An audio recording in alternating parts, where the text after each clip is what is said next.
Now at noon, day 5 of the Jeremy Washington trial brings to light intense details of the horrific crash that killed Bishop Dwenger student Haley Nelum.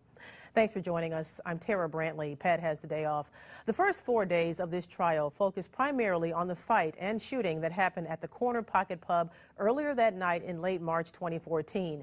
Today, though, is all about the crash and Haley's tragic death. News Channel 15's Sara Wagner has been following this story all week. She joins us live now outside the Allen County Courthouse with more on today's testimony. Sara. I can tell you it's been a very difficult and by far the most emotional day in the courtroom during this trial.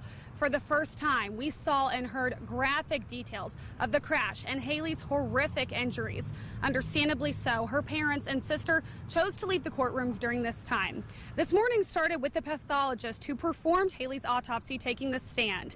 Her testimony involved walking the jury through the procedure.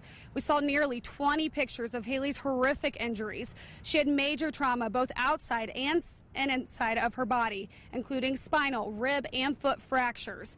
As the doctor described each one in great detail, Washington couldn't look at many of the pictures. At one point, we could see one of the jury members crying, and one also looked very pale, like he might get sick. Several people who witnessed the crash also testified this morning. One witness says he saw Haley's car roll at least 10 times. He described running up to her car, trying to get a pulse and talking to Haley and not being able to get anything back in return.